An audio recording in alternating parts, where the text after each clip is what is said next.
ever since the advent of the draft in the early 1970s, most Americans, particularly those who vote, and particularly the American bourgeoisie, are just not affected by America's wars. So the United States could go around the world destroying other people's countries, and it doesn't really redound to negative consequences here. So yeah, I don't think the consensus is fracturing. You do get, recently you've seen the rise of this so-called restraint school, but that from my perspective was mostly related to the Middle East, that there was a broad consensus that the United States was wasting resources and political capital and lives and treasure in the Middle East.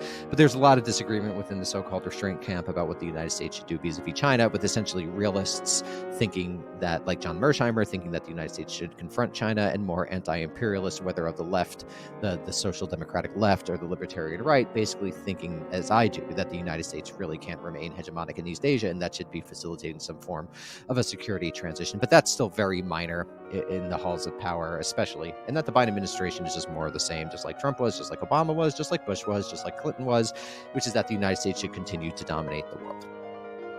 I'm Tyler McBrien, managing editor of Lawfare, and this is the Lawfare podcast, August 18th, 2022. Last month, the cover of Harper's magazine declared, "The American century is over." Then it asked a single question: what's next? To dig into that question, I sat down with the cover story's author, Daniel Bessner, an associate professor in international studies at the University of Washington, who marched us through the history of the American century and the debate over what comes next. We discussed the two warring camps at either end, known as the Restrainers and the Liberal Internationalists, and the stakes of their debate for the future of U.S. foreign policy and the world. It's the Lawfare podcast, August 18th.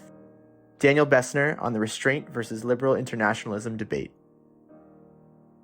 Danny, I wanted to start where you do in the essay, with the American century. So first, just to set the scene, could you tell us a bit about, what is the American century, or more precisely to your argument, what was the American century?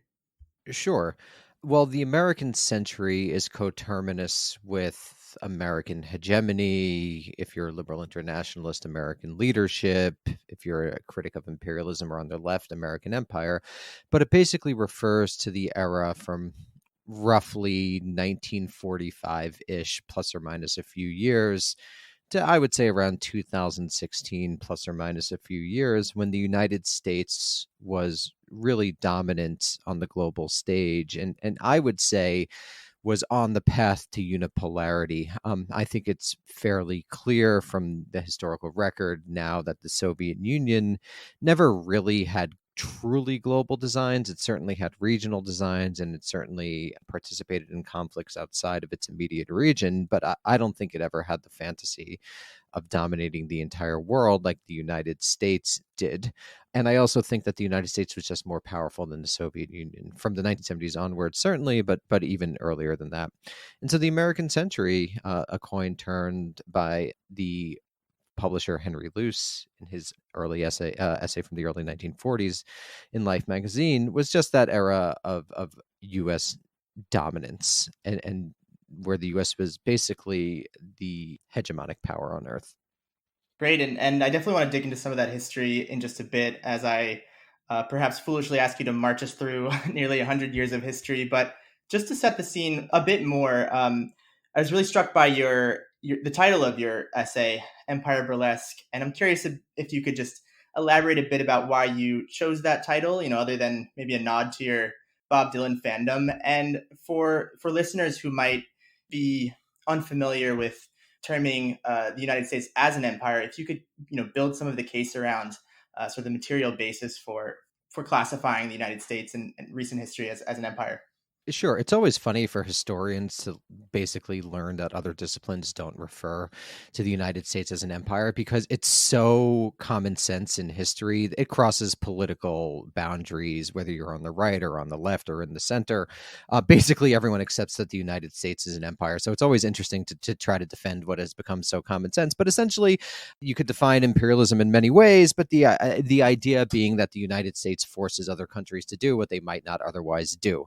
There are various ways one does that, through literal, invading and overturning the government of Iraq, participating in the overthrow of Gaddafi in Libya, the Taliban in Afghanistan. But there's also, indirect imperialism, through economic means. Some argue that's just a form of direct imperialism, but you could think about dollar diplomacy or other forms of economic coercion. You could think about sanctions as a form of economic imperialism. There's cultural imperialism, Americanization, Coca-Colanization, whatever you want to refer to it. So there's various means through which the United States exerts imperial prerogatives abroad.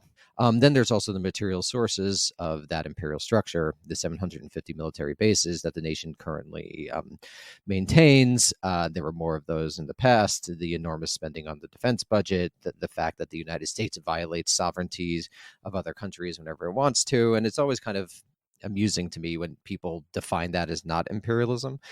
What is it? Leadership? Okay. Who's leading?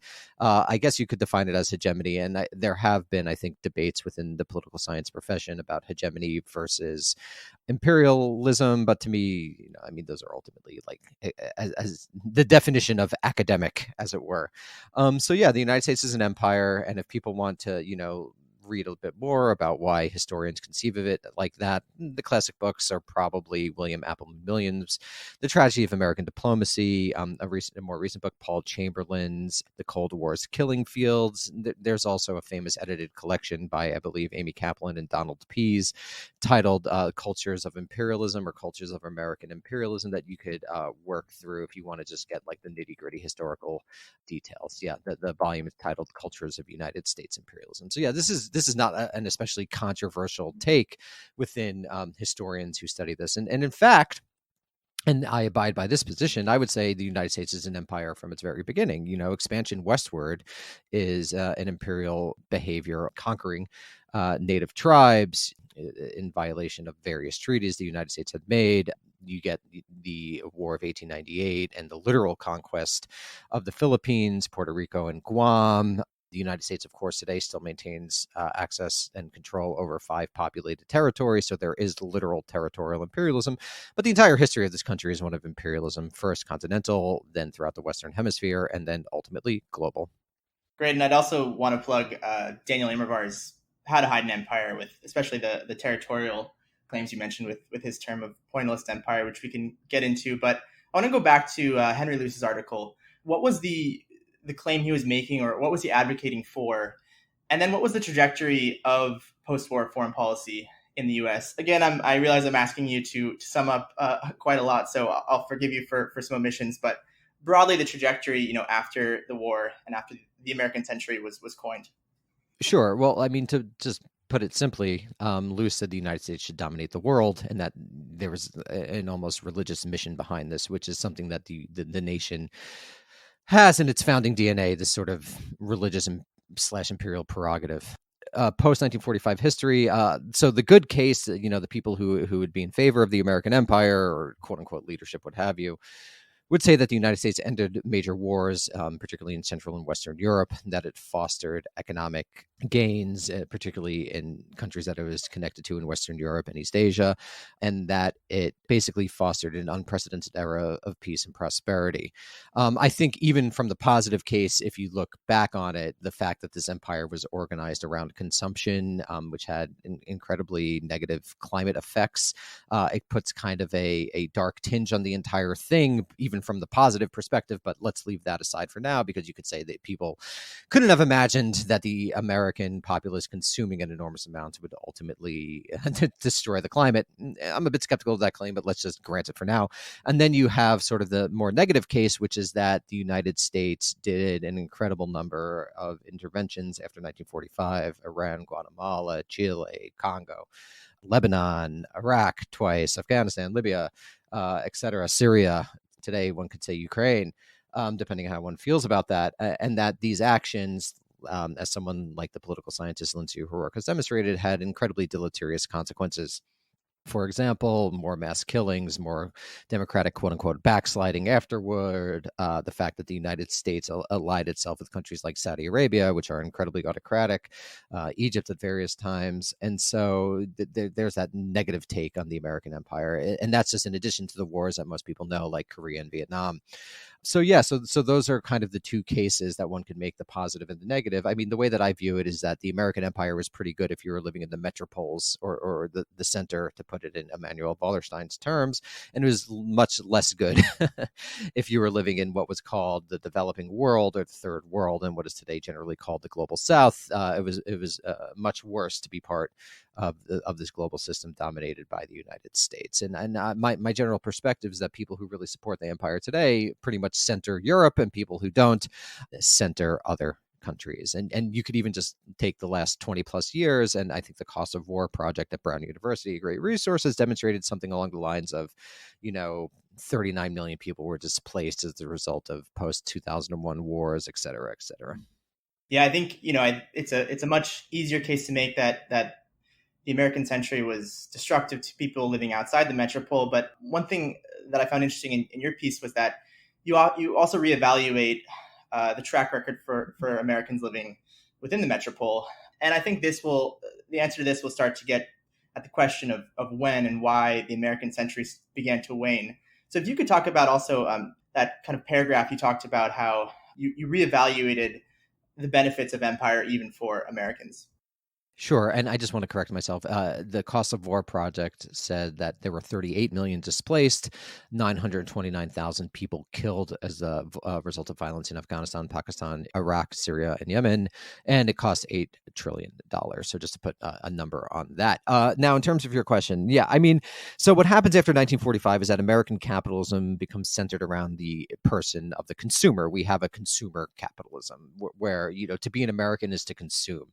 And I think that you see this in various ways. For example, during COVID, the demand that consumption continue, the fact that after 2001, Bush said the most patriotic thing you could do as consumer, or just, bubbling moments where you could see how capitalism has really become consumer based. So what happens after 1945 is that Americans just consume like no other people in history. Today, I forget the exact numbers, but Americans consume an enormous amount of global plastics, of global energy, of global raw materials, and things along those lines. And so from just a long-term perspective, I think you could say that focusing on consumption has negative consequences. The most obvious one is climate. But I think it also had deleterious consequences in terms of community formation, what people did with their free time, the fraying of social bonds, and things along those lines. Although one might differ according to how one views the latter, I think it's pretty clear that it's bad in terms of climate. But you could also say that the quote unquote American century really only lasted for the populace from roughly 1945 to, let's say, 1975, and it's coterminous with the high point of the New Deal order, where the American state effectively provided forms of social welfare and benefits to its citizenry, benefits that begin to be attenuated in the mid 1970s as the United States goes off the gold standard, as the Bretton Woods system begins to transform into something that's called neoliberalism. And you get a much more individualized economic system. You get the reduction of welfare benefits, you get the deregulation of the economy, you get the explosion of credit.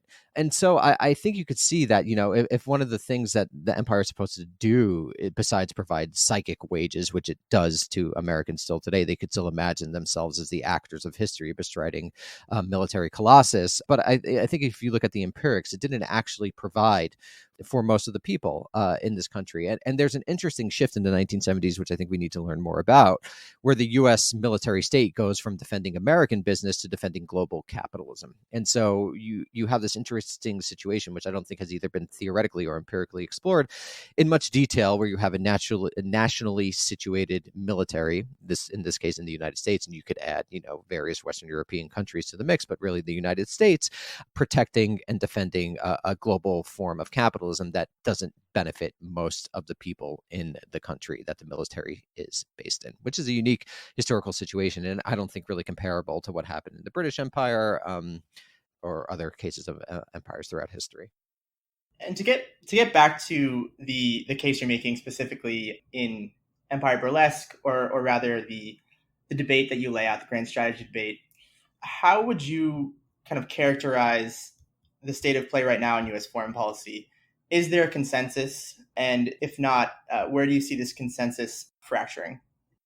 There's absolutely consensus, and the consensus is broadly liberal internationalist, and it has been since roughly Woodrow Wilson, and especially since people like Henry Wallace and Robert Taft were basically considered politically persona non grata after World War II. Neoconservatism, I think, is just a particularly aggressive species of liberal internationalism, but liberal internationalism dominates within DC, and you're really not able to make a career in foreign policy unless you effectively well, first, if you can't be in the beltway, you can make a career in the academy, but to make a career in the beltway, I think you really have to abide by the liberal internationalist position that the United States has the right and duty to dominate the world, and that U.S. domination is ultimately for the good not only of people in this country but for all of humanity. And I don't see that consensus really fracturing.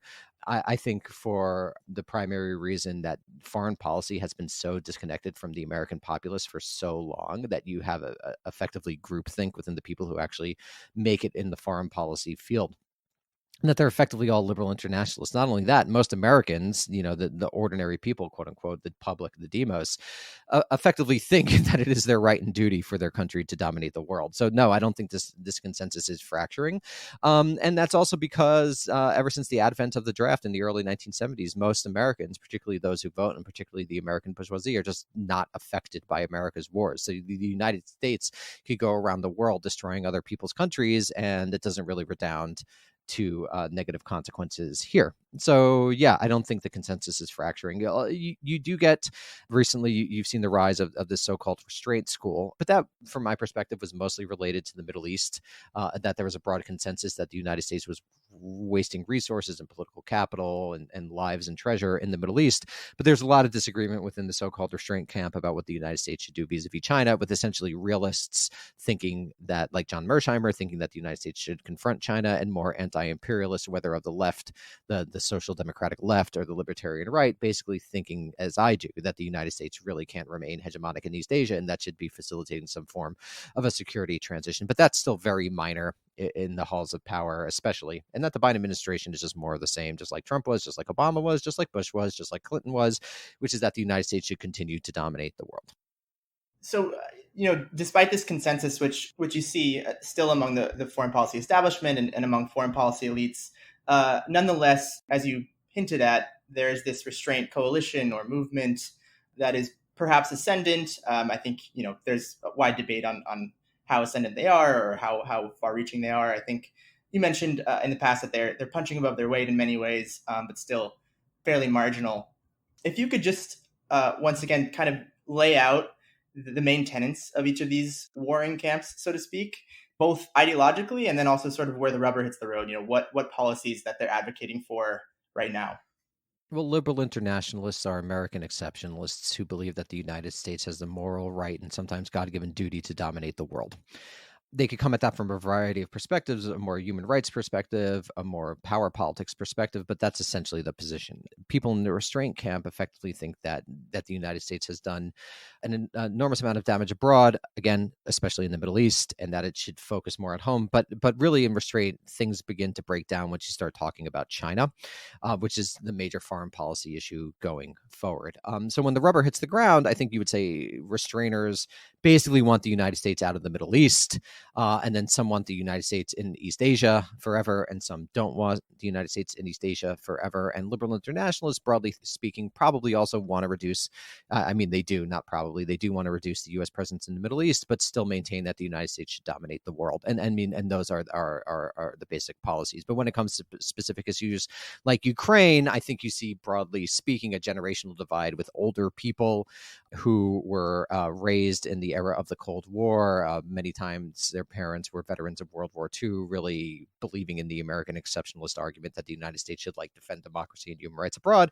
And people like myself, millennials and younger, whose entire experience with the American military state has been Afghanistan, Iraq, Libya, Syria, the doxology, being much more skeptical about American power and the ability to do things like send weapons without incurring negative consequences in the medium and long terms. To say nothing about how sending weapons reifies and reaffirms the American military-industrial complex, which I think is not a good thing. You were getting at some of the arguments against liberal internationalists a moment ago, and I think you do this well in your piece with your reappraisal of the American century, both at home and abroad.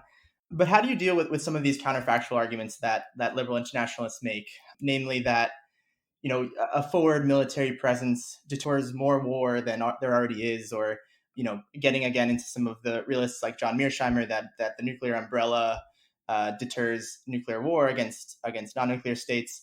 How do you counter these counterfactuals, so to speak? I mean, they're based in theories about human nature, which I just fundamentally reject. Which is that human beings have the natural tendency or will to sort of Nietzschean understanding of human nature, that humans have an inherent will to dominate. So I just fundamentally don't agree with that. I think human nature is much more pliable. I don't think anyone could say, as the original realists did in the 30s, 40s, really in the 40s and the 50s, that they had determined what human nature was. So there's a philosophical disagreement ultimately. And then to get more empirical about it, you could be, what did the benefit? Was Europe really going to have another war after World War II? Did it really require United States domination? When you go into the archives, did it really look like the Soviet Union was intent on dominating Western Europe or Central Europe? Does it look like, when you look at the U.S. record, if the United States is really that interested in defending human rights and democracy abroad? I think the answers to those questions point to a world in which you could have the benefits that liberal internationalists say are traceable directly to the United States empire without actually having the United States empire. Again, this mostly works for the benefit to really occur in the metropole. And then when you look at the global south, it's not even a question. It's the United States is a rampaging animal in the global south and has been for a long time. I'm curious, why you wrote this article, and especially why you wrote it now. As I understand, you went on somewhat of a think tank tour, and I want to say you visited all the think tanks, so we didn't have to. So I'm curious, what you heard when you were making these visits, and then what drove you to write this article. Sure, I didn't visit any think tank. I just read what they wrote. I just read as much. I really tried to read everything. I might have missed something, but as much as possible of what the major think tanks in DC were saying about China, CFR, Brookings, etc. And so basically what I found is that, unsurprisingly, the think tanks within DC are maintaining, or most of them, defense priorities, and the Quincy Institute representing the Restraint camp are different. But the think tanks in DC, for all of their new rhetoric, basically just want the liberal internationalist thing to keep on going. They continue to want the United States to dominate the world. And I just think, regardless, I mean, I make the historical case against it. Which is ultimately a moral case. I make the philosophical case against it. I think these positions are based in a misunderstanding of human nature. I think they're based in a misunderstanding of the ability to manage the world. But I also just think materially, the material sources of American domination are no longer what they once were. So if you look at 1945, I have all the numbers in there, but basically the United States was like by far the dominant global power. You look at 1991, you could say the U.S. and its allies were also incredibly dominant, and I just don't think that world is going to continue on in the future. So regardless of, you might disagree with my historical interpretation of the damage done by the U.S. empire, you might disagree with my philosophical interpretation. You might say, oh no, you human beings actually have a will to dominate now and forever, which I think is pretty naive, but whatever. But even if you look at the material sources of U.S. power, they're just not there any longer. You mentioned that there's still a pretty firm consensus around liberal internationalism. And you also cite in your article, I think, some statistics that would be troubling to a restrainer who wants the U.S. to embrace their view. This question might get into more, tactics and advocacy, but, what do you think the best way is to convince both the American public, leaders, policymakers to embrace more of a restraint paradigm? Well, I think we must reckon with the potential reality that might not be possible. I think there's a line in the Communist Manifesto where Marx says something along the lines of, either we'll get communism or you'll descend into the mutual ruin of the contending classes. It's something like that. It's translated differently at different moments, but there's always that possibility for mutual ruin. And I think a lot of people are feeling today like we're in that world of mutual ruin, because in 100 years we may very well look back and say, yes, we were. But yeah, I mean, there's no easy answer. For one thing, people who were raised politically and intellectually in the era of the Cold War need to retire. We have a gerontocracy in this country, so people with new ideas have been kept effectively out of the system. People who have different historical experience that might be more germane to the problems of 2022 have been kept out of the system. So hopefully we'll see some sort of shift if that ever happens before there's total chaos. Another thing to do is to engage in a generational project of education. The problem, though, is that the anti-imperialists and the left in particular don't really have the money that the center and the right does. So I'm a little bit skeptical of that happening. But yeah, I don't think there's a clear answer about how to get this done. You could do a type of Leninist cadre strategy where you develop, a very hyper ambitious, hyper concentrated group of people who are really trying to, infiltrate, the long march through the institutions, and they'll be able to change U.S. foreign policy. But that's always a long shot. So yeah, there's just no real clear answer to that. Right. I guess restraint or barbarism.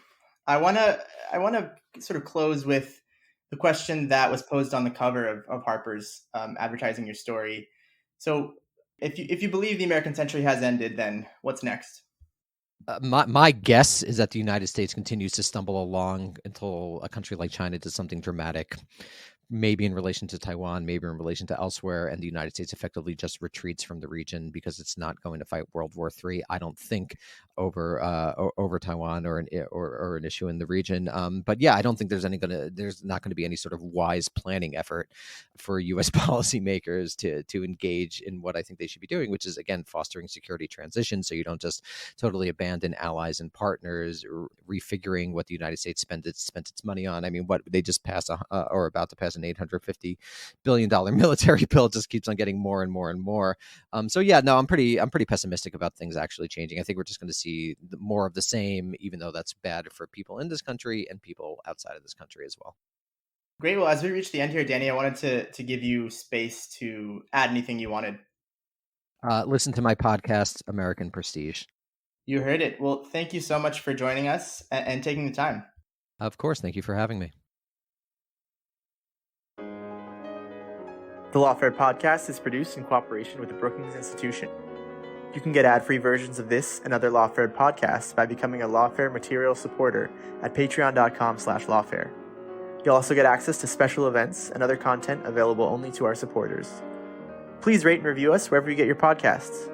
Look out for other podcasts, including Rational Security, Chatter, Allies, and The Aftermath. Check out our written work at lawfareblog.com, and while you're at it, grab some Lawfare swag at thelawfarestore.com. The podcast is edited by Jen Patya Howell, and your audio engineer this episode was Karis Schillen of Goat Rodeo. Our music is performed by Sophia Yan. As always, thanks for listening.